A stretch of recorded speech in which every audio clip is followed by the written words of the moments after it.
नमस्कार, मेरा नाम है डॉक्टर पुरु धवन और आज इस वीडियो में हम बात करने वाले हैं नेफ्रोटिक सिंड्रोम की डाइट के बारे में कि एक पेशेंट जिसको नेफ्रोटिक सिंड्रोम हो, जिसका यूरिन में से प्रोटीन निकलता हो, वो कैसे एक सही डाइट लेकर अपनी नेफ्रोटिक सिंड्रोम की कंडीशन को कंट्रोल कर सकता है, कैसे वो कॉम्प्लिकेशन जो नेफ्रोटिक सिंड्रोम के होते हैं उन्हें कंट्रोल कर सकता है एक सही डाइट लेके।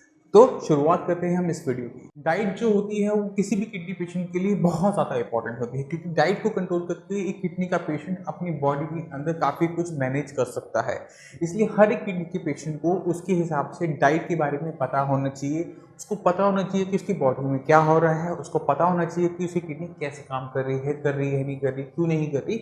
ये सारे क्वेश्चन के आंसर जो है हर एक किडनी के पेशेंट के पास होने जरूर चाहिए। अगर केस नेफ्रोटिक सिंड्रोम का हो, जहाँ पर बॉडी सिर्फ प्रोटीन का लॉस कर रही हो, यूरिन के थ्रू प्रोटीन बॉडी से बाहर जा रहा हो, बॉडी कमज़ोर होती जा रही हो, वीकनेस आती जा रही हो, उस पेशेंट के लिए भी बहुत ज़्यादा ज़रूरी होता है कि वो अपनी कंडीशन को समझे कि आखिर नेफ्रोटिक सिंड्रोम क्या है, क्यों उसकी बॉडी में हो रहा है और कैसे वो डाइट को कंट्रोल कर डाइट को सही तरीके से लेकर अपनी नेफ्रोटिक सिंड्रोम की कंडीशन को बदल सकता है, कंट्रोल में कर आ सकता है। क्योंकि नेफ्रोटिक सिंड्रोम को अगर हम निग्लेक्ट करते हैं, सही तरीके से मैनेज नहीं करते, तो धीरे धीरे वो और बीमारियों के रूप में कन्वर्ट होता चला जाता है। नेफ्रोटिक सिंड्रोम की मेजर केसेस के अंदर आपको किडनी लेवल बढ़ता हुआ नजर नहीं आता, मगर अगर किडनी का पेशेंट इसका ध्यान नहीं रखता तो किडनी फेल होना शुरू हो जाती है, स्कारिंग होनी शुरू हो जाती है और दसियों टाइप की कॉम्प्लिकेशन स्टार्ट हो जाती है। उसके बाद डायलिसिस, उसके बाद ट्रांसप्लांट। तो एक किडनी का पेशेंट नेफ्रोटिक सिंड्रोम के लिए सही तरीके से डाइट को समझना बहुत ज़रूरी है, अपनी कंडीशन को समझना बहुत ज़्यादा ज़रूरी हो जाता है। तो किसी को अगर नेफ्रोटिक सिंड्रोम हो रहा है तो जो उसके अंदर सिम्टम जनरेट होते हैं वो क्या होते हैं कि वो प्रोटीन का लॉस कर रहा होता है, बॉडी में से प्रोटीन बाहर जा रहा होता है यूरिन के थ्रू, एल्ब्यूमिन के थ्रू। तो ऐसे पेशेंट को अपनी बॉडी के अंदर प्रोटीन की मात्रा को कंट्रोल करना पड़ता है, क्योंकि जो प्रोटीन है वो आपकी बॉडी का बिल्डिंग ब्लॉक होता है। पूरी बॉडी प्रोटीन की ही बनी हुई होती है और वही प्रोटीन आपकी बॉडी में से बाहर जा रहा है। ये ऐसा कुछ होता है कि जैसे आपकी बॉडी के अंदर कच्चा माल जो आपकी बॉडी बनी है वही कम इकट्ठा हो रहा है, कम आपकी बॉडी में। तो इसका रिजल्ट आपको क्या देखने को मिलता है कि आपका वेट बहुत तेजी से गिरना शुरू होता है। पेशेंट हर एक महीने में 1 किलो 2 किलो वेट लॉस करना शुरू कर देते हैं और इसका रिजल्ट क्या होता है, बॉडी के अंदर वीकनेस, इतनी वीकनेस कि पेशेंट के लिए खड़ा होना भी बड़ा मुश्किल हो जाता है। तो हर एक किडनी की कंडीशन को समझना बहुत ज़्यादा ज़रूरी होता है। कुछ केसेस के अंदर हमें प्रोटीन को पूरा बंद करवाना पड़ता है, मगर कुछ केसेस ऐसे भी होते हैं जहाँ पर हमें प्रोटीन देना पड़ता है, क्योंकि अगर बॉडी बचेगी तभी तो हम किडनी को बचा पाएंगे। जब आपकी किडनी बचेगी ही नहीं, जब आपकी बॉडी ही नहीं बचेगी तो हम किडनी को बचाकर भी क्या कर लेंगे। तो बॉडी को बचाना प्रायोरिटी होता है। किडनी अगर थोड़ी सी नुकसान सह भी लेती है तो हमारे पास ऑप्शन है कि डायलिसिस है, ट्रांसप्लांट है, एक ऑप्शन है हमारे पास। मगर अगर बॉडी ही खत्म होगी तो आप किसको बचाओगे, किस किडनी को बचाओगे। तो बॉडी को बचाने के लिए नेफ्रोटिक सिंड्रोम के पेशेंट्स को अपने प्रोटीन पे सबसे ज़्यादा ध्यान देना चाहिए कि वो कौन सा प्रोटीन खा रहे हैं, कैसे खा रहे हैं, उनकी बॉडी में वो एसिमिलेट हो रहा है नहीं हो रहा, बॉडी का वेट बढ़ रहा है नहीं बढ़ रहा, ये बहुत ज़्यादा ज़रूरी होता है। तो जितने भी पेशेंट नेफ्रोटिक सिंड्रोम के होते हैं जो साइंस इंजीनियरिंग में आते हैं, उनकी डाइट बाकी किडनी के पेशेंट से अलग होती है। जहाँ पर बाकी किडनी के पेशेंट्स को हम बंद करवा देते हैं प्रोटीन का इंटेक, आपकी बॉडी में प्रोटीन ठीक ठाक है, आपका लॉस बहुत कम हो रहा है, आपको प्रोटीन का इंटेक बंद कर दो जिससे आपका क्रिएटिनिन लेवल कंट्रोल में आ जाए। मगर नेफ्रोटिक सिंड्रोम के केसेस के अंदर क्या होता है कि क्रिएटिनिन लेवल तो नॉर्मल होता है, बस प्रोटीन लॉस बहुत ज़्यादा हो रहा होता है। तो ऐसे पेशेंट्स को हमें ऐसा प्रोटीन बताना पड़ता है जो बॉडी के अंदर जाए, एसिमुलेट हो और कम से कम वेस्ट मटेरियल बनाए। तो पेशेंट को हमें बहुत हाई क्वालिटी का प्रोटीन बताना पड़ता है कि ये जो आपने खाया है ये आपकी किडनी को कम से कम नुकसान पहुंचाएगा। क्योंकि प्रोटीन के साथ एक और दिक्कत होती है, अगर हम नेफ्रोटिक सिंड्रोम के पेशेंट के अंदर प्रोटीन की मात्रा बहुत ज़्यादा अमाउंट में देते हैं तो भी पेशेंट की किडनी खराब होती देखी जाती है कि पेशेंट के जो किडनी लेवल है, यूरिया लेवल है, वो बढ़ने शुरू हो जाते हैं और इसकी जो किडनी है, फिल्ट्रेशन है, वो कम होनी शुरू हो जाती है। तो एक नेफ्रोटिक सिंड्रोम के पेशेंट को अपनी किडनी की कंडीशन को समझते हुए सही अमाउंट में प्रोटीन का इंटेक करना शुरू कर देना चाहिए और अपने जिससे वो जो प्रोटीन का लॉस है उसे कंपनसेट करे, अपनी बॉडी के अंदर जो प्रोटीन है वो बढ़ना शुरू हो और जो उसकी जो वेट लॉस की दिक्कत है, थकावट की दिक्कत है, वो कम होनी शुरू हो जाए। इसको कुछ इस तरह से समझो कि आपकी बॉडी एक टैंक की तरह है, पानी का टैंक है जिसमें लीकेज है। तो अगर हम लीकेज के चलते हुए अगर हम ट्रीटमेंट शुरू करते हैं तो प्रोटीन आपकी बॉडी में इतना जाना चाहिए कि वो उस लीकेज को कंपनसेट करते रहे। अगर वो लीकेज भी कंपनसेट होती रहेगी तो आपका वेट लॉस होना बंद हो जाता है। और अगर हम उस वेट को बढ़ाना चाहते हैं तो हमें उस कंपनसेशन से थोड़ा सा सरप्लस लेना चाहिए। तो आप जितने भी किडनी के पेशेंट्स होते हैं, हम अक्सर उनका वेट देखकर उनको सही तरीके से गाइड करते हैं कि आपने इतना प्रोटीन दिन में लेना है, ये प्रोटीन लेना है। तो मैं आपको यही सजेस्ट करूंगा कि आप साइंस इंजीनियरिंग के डॉक्टर से बात करें, नेफ्रोटिक सिंड्रोम में कितना प्रोटीन आपको इनटेक करना है अपने वेट के हिसाब से, कंडीशन के हिसाब से, उसको आप जरूर इवैल्यूएट करवाएं, ट्रीटमेंट स्टार्ट करें।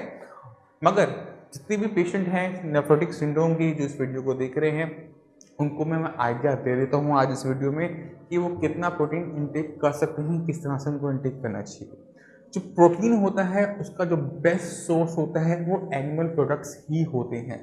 जो प्रोटीन का नेफ्रोटिक सिंड्रोम का पेशेंट हो उसको हम यही सजेस्ट करते हैं कि अगर आप एनिमल प्रोटीन ले सकते हैं तो सबसे बेस्ट है। और सबसे अच्छा जो एनिमल प्रोटीन हम कंसिडर करते हैं वो होता है एग वाइट। एग वाइट ऐसा प्रोटीन है जो आपकी बॉडी में कंसिडर किया जाता है कि वो 100% एब्जॉर्ब हो जाता है। पेशेंट को हम एडवाइस करते हैं कि आप कोई भी प्रोटीन ना लें, सिर्फ एग वाइट लें। अगर आपने कोई प्रोटीन इसके अलावा लेना भी हो तो आप सिर्फ फिश ले सकते हैं। इसके अलावा जितना भी रेड मीट होता है, चिकन है, मटन है, ये हम पूरी तरह से अवॉइड करवाते हैं हर एक किडनी के पेशेंट के अंदर। जो एग वाइट होती है उसकी खास बात क्या होती है कि वो पूरी तरह से कंप्लीट होता है। शायद उसमें बस विटामिन सी नहीं होता, बाकी उसमें जितने भी माइक्रो न्यूट्रिएंट्स होते हैं, जितना भी कैल्शियम चाहिए होता है, सेलेनियम चाहिए होता है, जितने भी माइक्रो न्यूट्रिएंट्स हैं जो एक पेशेंट को चाहिए, जिसका वो नुकसान उठा रहा है, वो भरपाई तो होती ही होती है, बल्कि प्रोटीन भी ऐसा होता है जो उसकी बॉडी को लगना शुरू होता है। तो अब कितने एग्स लेने हैं ये भी एक बहुत बड़ा एक इश्यू होता है। तो एक सिंपल सा हिसाब है, जितने केजी की आपकी बॉडी है उतने ग्राम आप प्रोटीन ले सकते हैं दिन भर के अंदर। मान लो मेरा वेट है 70 किलो, तो मैं 70 ग्राम तक प्रोटीन उसका इंटेक कर सकता हूँ। मगर ध्यान क्या देने वाली बात होती है कि अगर आप प्रोटीन का इंटेक स्टार्ट करते हैं और आपका क्रिएटिनिन लेवल बढ़ना शुरू होता है तो वो थोड़ी सी दिक्कत वाली बात होती है। अगर आपके लेवल बढ़ते हुए नजर आए तो साइंस इंजीनियरिंग के डॉक्टर्स आपको नीचे दिए हुए नंबर में मिल जाएंगे, वो आपको गाइड करेंगे कि किस तरह से आप प्रोटीन का इंटेक चालू रखते हुए नेफ्रोटिक सिंड्रोम की कंडीशन को सुधार सकते हैं। जब आप प्रोटीन इंटेक करना शुरू करें तो आपको अपने वेट पे ध्यान देना होता है, क्योंकि आप 70 ग्राम आपका प्रोटीन ले रहे हैं और आपका वेट लॉस हो रहा है तो उस अमाउंट को आप थोड़ा सा बढ़ा सकते हैं। और अगर आपका वेट बढ़ रहा है और आपका यूरिन में भी प्रोटीन बढ़ रहा है तो आपको घबराने की ज़रूरत नहीं होती, क्योंकि जो प्रोटीन है अगर आप उसका इंटेक ज़्यादा करेंगे तो यूरिन के अंदर उसका लॉस भी बढ़ता हुआ देखा जाता है कि वो जो यूरिन में आपका 2+ आ रहा था, 3+ आ रहा था, वो 4+ हो जाता है। तो घबराने वाली बात नहीं होती। मगर जो आपके ब्लड की रिपोर्ट के अंदर ब्लड एल्ब्यूमिन कर जो लिखा हुआ होता है उसकी लेवल में भी ग्रोथ होनी चाहिए, वो बढ़ता हुआ नजर आना चाहिए। क्योंकि जितने भी नेफ्रोटिक सिंड्रोम के पेशेंट होते हैं उनके अंदर क्या देखा जाता है कि उनके ब्लड के अंदर एल्ब्यूमिन कम होता है। अब ब्लड के अंदर एल्ब्यूमिन का कम होने का मतलब ये है कि बॉडी के अंदर आपका जो कच्चा माल है वो कम होना है, और एल्ब्यूमिन अगर कम होता चला जाएगा तो आपका जो रेड ब्लड सेल्स है वो कम बनने शुरू होते हैं और क्या होता है कि पेशेंट एनीमिक होना शुरू हो जाता है। तो बहुत बारीकी से आपको हर चीज़ पर ध्यान रखना पड़ता है। इसके बाद जो सबसे ज़्यादा इंपॉर्टेंट ध्यान रखने वाली चीज़ होती है नेफ्रोटिक सिंड्रोम के अंदर, वो होती है सोडियम की। सोडियम एक ऐसा एलिमेंट है जो आपकी बीपी को मैनेज करता है, आपकी बॉडी के अंदर फ्लूइड की अमाउंट को भी मैनेज करता है सोडियम। तो जितने भी पेशेंट होते हैं नेफ्रोटिक सिंड्रोम की, अगर उनका बीपी हाई बना रहता है तो उनका प्रोटीन लॉस भी ज़्यादा होना शुरू होता है, क्योंकि ब्लड प्रेशर ज़्यादा है। वो ज़्यादा ब्लड प्रेशर की वजह से किडनी पे लोड पड़ता है और वो प्रोटीन लॉस बढ़ जाता है। तो जितने भी पेशेंट हैं नेफ्रोटिक सिंड्रोम के लिए, उनके लिए बीपी मैनेजमेंट बहुत ज़्यादा इंपॉर्टेंट फंक्शन होता है। उसको कंट्रोल करने के लिए पेशेंट को अपने खाने में से नमक को कम से कम कर देना चाहिए, मिनिमम लेवल तक ले जाना चाहिए, जिससे पेशेंट का जो बीपी है बहुत अच्छी तरीके से मैनेज हो सके। क्योंकि जितना अच्छा वो मैनेज होगा उतना कम लॉस होगा आपको प्रोटीन का। तो ये तो बात होगी प्रोटीन की, सोल्ट की। इसके बाद अक्सर पेशेंट पूछ बैठता है कि मैं पानी कितना लूँ और कितना मैं पानी पीऊँ। तो जितने भी पेशेंट होते हैं नेफ्रोटिक सिंड्रोम के लिए हम उनको यही सजेस्ट करते हैं कि पानी आप अपनी बॉडी की सेंसर के हिसाब से लीजिए। आपकी बॉडी में कई टाइप के सेंसर लगे होते हैं। जब आपको प्यास लगी होती है तो आपकी लिप्स क्रैक करना शुरू कर देते हैं, आपके जो होंठ हैं वो सूख जाते हैं, आपकी जो टंग है वो ड्राई हो जाती है। तो उसको सेंस कीजिए और जितनी आपकी बॉडी में रिक्वायरमेंट है पानी की उसको पूरा कीजिए, जैसे नॉर्मल हर एक इंसान करता है, नॉर्मली किया जाता है। आपकी किडनी खराब होनी शुरू ज़रूर हुई है मगर उसकी फिल्ट्रेशन रेट कम नहीं होती। नेफ्रोटिक सिंड्रोम के अंदर जीएफआर बहुत घटा हुआ नहीं देखा जाता, बॉडी के अंदर बहुत ज़्यादा एक्यूमुलेशन नहीं देखी जाती, पेशेंट बहुत ज़्यादा पतले देखे जाते हैं। जो पेशेंट में बिल्कुल अपना जो मसल्स हैं वो ख़त्म हो चुकी हैं, वेट बहुत तेज़ी से डाउन हो रहा है, तो उन पेशेंट्स को पानी की अमाउंट को कंट्रोल करने की ज़रूरत नहीं होती। जितनी ज़रूरत है उतना उसको लीजिए। इसके अलावा पेशेंट अक्सर हमसे पूछता है कि मैं खाने में और क्या ले सकता हूँ, कितनी रोटियाँ ले सकता हूँ। तो जितने भी पेशेंट नेफ्रोटिक सिंड्रोम के होते हैं वो अपनी मर्जी के अनुसार सही अमाउंट में रोटियाँ ले सकते हैं। कोई कमी नहीं रखनी है आपने खाने पीने के अंदर, ना चावल की रखनी है ना आपने रोटी की रखनी है, आप उसको खुल के ले सकते हैं। ध्यान क्या देना है कि बहुत ज़्यादा आपने सब्जियों पे ध्यान नहीं देना होता। बिल्कुल सही सुना आपने, नेफ्रोटिक सिंड्रोम के अंदर सबसे बड़ी दिक्कत प्रोटीन की हो रही होती है और इस प्रोटीन को पूरा सब्जियां नहीं कर पाती। तो जितने भी पेशेंट नेफ्रोटिक सिंड्रोम के होते हैं उनको हम यही सजेस्ट करते हैं कि आप सही अमाउंट में अपना प्रोटीन इंटेक अपने खाने के अंदर लीजिए। सब्जियों पे अगर आप पेशेंट बहुत ज़्यादा लेता है, वेज डाइट बहुत ज़्यादा लेता है, तो बॉडी के अंदर डिप्रिशिएशन देखी जाती है कि जो बॉडी है वो डिग्रेड होना शुरू होती है और लॉस होता रहता है। मगर ऐसे पेशेंट क्या करें जो वेजिटेरियन हो, जो अपना एनिमल प्रोडक्ट ना ले पाते हो, उन सब के लिए हम सजेस्ट करते हैं कि मार्केट में आपको किडनी के पेशेंट के लिए स्पेशलाइज्ड प्रोटीन पाउडर मिलते हैं। उनमें से एक है नेप्रो एलपी। आप इस नेप्रो एलपी का यूज़ कर सकते हैं। इसको आप वाटर के साथ आप बना के 2 स्कूप इसको थ्राइस आप इसको ले लीजिए। तो जो पेशेंट वेजिटेरियन है, जो एग्स नहीं ले सकता, उसकी बॉडी के अंदर जो प्रोटीन का जो लॉस हो रहा है वो इससे पूरा किया जा सकता है। मगर फिर भी हम हमेशा जोर देते हैं कि आप नेचुरल प्रोटीन पे ज़्यादा जोर दें, क्योंकि वो अगर आप लेना शुरू करते हैं तो रिजल्ट्स जो होते हैं वो किसी और आपके प्रोटीन पाउडर से मच बेटर होते हैं। पेशेंट के अंदर काफ़ी अंदर चेंजेस देखने को मिल जाते हैं। इसके अलावा आपके माइंड में कोई भी डाउट हो, कुछ भी पूछना चाहते हो नेफ्रोटिक सिंड्रोम में डाइट के बारे में, तो नीचे दिए हुए नंबर पर कॉल करके साइंस इंजीनियरिंग डॉक्टर से आप कंसल्टेशन ले सकते हैं। इसके अलावा बहुत ज़्यादा कंट्रोल करने की ज़रूरत नहीं होती डाइट में नेफ्रोटिक सिंड्रोम के पेशेंट को। तो मैं उम्मीद करता हूँ कि जितने भी नेफ्रोटिक सिंड्रोम के पेशेंट हैं वो समझ गए होंगे अपनी किडनी की कंडीशन को, कि उनकी किडनी में बस एक ही दिक्कत है कि वो प्रोटीन को होल्ड नहीं कर पा रही, वो लॉस कर रही है। तो अगर हम नेफ्रोटिक सिंड्रोम को कंट्रोल करना चाहते हैं तो सबसे पहले हमें हटाना पड़ता है रीज़न जो आपके नेफ्रोटिक सिंड्रोम को पैदा कर रहा होता है। क्योंकि नेफ्रोटिक सिंड्रोम खुद में एक ट्रीटेबल बीमारी नहीं होती, कंट्रोलेबल होती है, मैनेजेबल होती है। और अगर से हम कंट्रोल करना चाहते हैं, इसको ट्रीट करना चाहते हैं, तो हमें नेफ्रोटिक सिंड्रोम के कारण को हटाना पड़ता है। तो अगर आप अपने नेफ्रोटिक सिंड्रोम के कारण को नहीं जानते कि किस वजह से आपकी किडनी इतना प्रोटीन का लॉस कर रही है, क्या ऐसी दिक्कत हो गई कि वो लॉस नुकसान उठा रही है, तो आप नीचे दिए हुए नंबर पर कॉल करके हमारे साइंस इंजीनियरिंग डॉक्टर से फ्री ऑफ कॉस्ट कंसल्टेशन ले सकते हैं। क्योंकि नेफ्रोटिक सिंड्रोम के अंदर जो हम रीज़न देखते हैं, कारण देखते हैं, वो अक्सर देखा जाता है डायबिटीज़ है पेशेंट को, छोटा बच्चा है, टाइप 1 की डायबिटीज़ है, इसी वजह से किडनी खराब हो रही है, प्रोटीन का लॉस कर रही है। दूसरा सबसे चीज़ क्या देखी जाती है, थोड़े से पेशेंट अगर बड़े आ रहे हैं उनमें नेफ्रोटिक सिंड्रोम हो रहा हो तो बीपी एक बहुत बड़ा इश्यू होता है कि बीपी की वजह से नेफ्रोटिक सिंड्रोम और एडवांस होता जा रहा होता है। कुछ नुकसान नहीं हो रहा था, किडनी लेवल ठीक है, किडनी ठीक है, बस प्रोटीन का लॉस हो रहा है, तो वहाँ पर बीपी भी देखना पड़ता है। बीपी और शुगर पेशेंट के अंदर देखनी पड़ती है कि ये फैक्टर्स ना हो।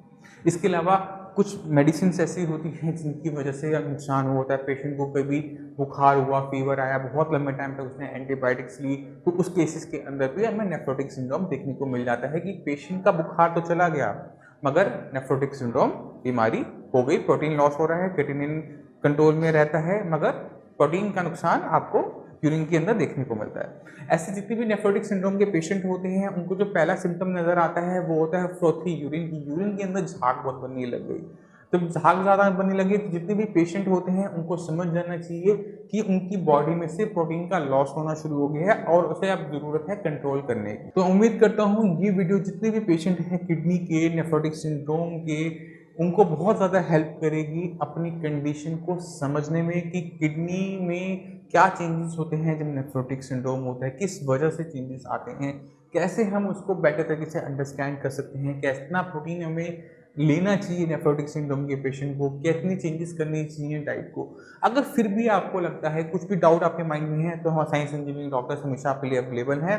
आप हमारी साइट scienceclinic.com पर जाकर एक छोटा सा फॉर्म होता है जहाँ पर आपने नेम, एज, जेंडर, क्या प्रॉब्लम फेस कर रहे हैं, कितने टाइम से फेस करते हैं, वो छोटा सा फॉर्म आप उसमें फिल कर सकते हैं। क्योंकि डॉक्टर एक बार आपकी दिक्कत को समझ लेता है, आपकी रिपोर्ट्स देख लेता है, तो समझ जाता है कि आपको ये दिक्कत किस वजह से हो रही थी। उसके अकॉर्डिंगली ही हम आपका KFRT ट्रीटमेंट चला पाते हैं। KFRT ट्रीटमेंट क्या होता है? KFRT ट्रीटमेंट का मतलब है किडनी फंक्शन रिस्टोरेशन ट्रीटमेंट। तो किडनी आपकी किस वजह से भी खराब हो रही हो, चाहे शुगर हो, डायबिटीज हो, आपका BP हो, या फिर किसी मेडिसिन की वजह से खराब हो रही हो, तो KFRT आपकी किडनी के फंक्शन को रिस्टोर करता है। किडनी का फंक्शन क्या होता है? आपकी बॉडी में जो प्रोटीन है उसे बनाए रखना, आपके जो वैल्यूज हैं इलेक्ट्रोलाइट्स की, उसे कंट्रोल करना, फ्लूइड को कंट्रोल करना, ये जो फंक्शन है उसको रिस्टोरेशन करने का काम किडनी फंक्शन रिस्टोरेशन ट्रीटमेंट करता है। मैं उम्मीद करता हूँ ये वीडियो आप सभी के लिए बहुत ज़्यादा बेनिफिशियल रहेगी डाइट को समझने में, नेफ्रोटिक सिंड्रोम की डाइट को समझने के लिए कि नेफ्रोटिक सिंड्रोम में किन किन डाइट का हमें ध्यान रखना पड़ता है। इसी के साथ मैं आपसे फिर से चलेंगे आगे।